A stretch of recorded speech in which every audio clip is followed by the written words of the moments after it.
네, 2023년 9월 첫째 주 뉴스 리딩 시작하겠습니다. 한국 기업이 지난해 주요 산업의 세계 상품 서비스 분야에서 1위를 차지한 분야가 6개로 일본과 함께 공동 3위에 올랐습니다. 니혼 게이자이 신문이 공개한 2022년 주요 상품 시장 점유율 조사 결과 한국 기업은 63개 조사 분야 가운데 스마트폰과 D램, OLED 패널, 낸드 플래시, 초박형 TV, 조선 등 6개 품목에서 세계 1위에 올랐습니다.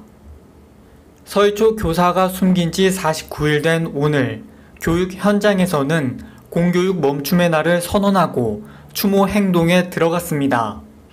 서희초 추모제를 시작으로 전국 곳곳에서 집회가 예정돼 있고 일부 교사들은 연가와 병가 등을 내며 추모에 동참하기로 했습니다. SR은 내일부터 사흘 동안 추석 귀성길 SRT 승차권 예매를 시작한다고 밝혔습니다. 예매 대상은 추석 연휴 기간인 9월 27일부터 10월 3일까지 7일간 운행되는 열차 승차권입니다. 예매 첫날인 5일에는 사전에 명절 우선 예매 접수 등록을 완료한 만 65세 이상 고령자나 장애인 복지법상 등록 장애인만 예매할 수 있습니다. 6일과 7일에는 전 국민이 예매할 수 있고 6일에는 경부, 경전, 동해선, 마지막 날인 7일에는 호남, 전라선 승차권 예매가 가능합니다. 홍삼의 뿌리에서 나오는 오일 섭취가 전립선 비대증에 효과가 있다는 연구 결과가 나왔습니다.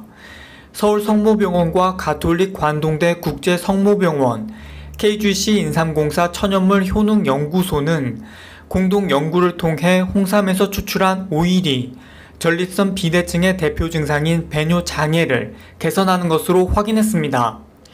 서울 성모병원의 김세웅 교수는 연구를 통해 홍삼 오일 섭취 시 발기부전, 성욕 감퇴 등 성기능까지 개선된다는 점을 확인했다며 실험에 참여한 환자들에게서 이상 반응이 나타나지 않는 것도 특징이라고 설명했습니다. 내년 1월부터 만 0세 아동이 있는 가구에는 매달 100만원과 만 1세 아동이 있는 가구엔 50만원의 부모급여가 지급됩니다. 보건복지부는 오늘 국무회의에서 이런 내용의 아동수당법 시행령 개정안을 의결했다고 밝혔습니다. 만 0세와 1세에 매달 각각 70만원과 35만원씩 지급하던 부모급여의 금액이 상향 조정되는 것으로 만 8세 미만 아동에게 매달 지급하는 아동수당 10만원은 별도로 지급됩니다. 앞으로는 출생한 지 3년 미만인 영아가 주민등록상 주소지와 다른 장소에서 양육되더라도 실거주지 기준으로 전기요금 할인을 신청할 수 있습니다. 한국전력은 최근 이 같은 내용으로 출산가구 대상 전기요금 복지 할인 제도를 개선했다고 9월 5일 밝혔습니다. 육아 여건상 주민등록지 외 장소에서 조부모 등 영아를 돌보는 가정에서는 복지 할인을 받을 수 없다는 지적이 제기되면서 한전은 지난달 10일부터 실거주지 신청으로 제도를 개선했습니다. 오메가3 지방산을 포함한 다가 불포화 지방산이 출혈 때 혈액을 응고하는 혈소판 부족을 보충하는 데 도움이 된다는 연구 결과가 나왔습니다. 현재는 혈소판 수를 늘리려면 수혈 외에는 다른 방법이 없는데 미국 보스턴 아동병원 혈관생물학 프로그램 담당인 켈리 마클루스 교수 연구팀은 생쥐 실험을 통해 이 같은 사실을 알아냈다고 메디컬 익스프레스가 보도했습니다. 생쥐의 다가 불포화 지방산을 먹이자 혈소판 수가 늘어났다는 것을 연구팀은 밝혔습니다. 서울시가 올해 잠수교 일대를 시작으로 내년엔 뚝섬과 반포, 2025년부터는 한강공원 전역에서 일회용 배달용기 반입을 금지합니다. 또 2025년부터 커피 전문점 등 일회용 컵을 사용하면 보증금 300원을 부과하기로 했습니다. 서울시는 오늘 이 같은 내용이 담긴 일회용 플라스틱 감축 종합대책을 발표하고 하루 플라스틱 발생량을 현재 2,753톤에서 2026년에는 2,478톤까지 줄이겠다고 밝혔습니다. 건강기능식품 무료 체험을 조건으로 계약한 뒤 청약 철회가 안되는 피해가 자주 발생해 한국소비자원이 주의를 당부했습니다. 소비자원은 올해 상반기 건강기능식품 관련 피해 구제 신청이 지난해 115건보다 48% 넘게 늘어난 111건 접수됐다고 밝혔습니다. 2020년부터 지난 6월까지 접수된 피해 건수는 모두 939건으로 매년 늘어나는 추세인데요. 피해 유형별로는 청약 철회를 거부하거나 위약금을 과도하게 청구하는 등 계약 관련 이유가 가장 많았으며 특히 60대 이상 고령층 피해가 절반 이상이었습니다. 산후 우울증을 신세대 항우울제인 SSRI, 이른바 선별 세로토닌 재흡수 억제제로 치료하면 아기의 정상적인 발달에 도움이 된다는 연구 결과가 나왔습니다.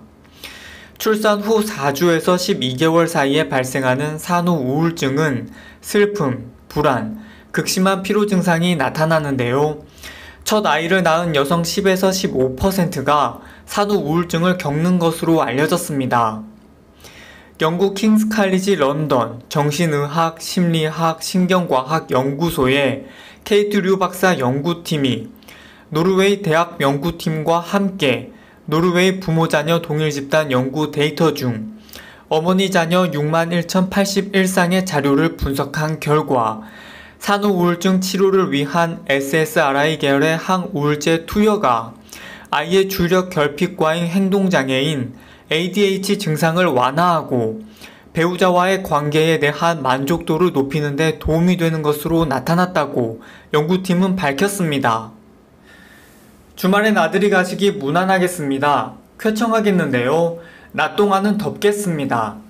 서쪽 지방을 중심으로 30도 안팎까지 오르는 곳이 많겠고 모레는 하늘에 가끔 구름이 많다가 동쪽 지방은 차츰 흐려지겠습니다.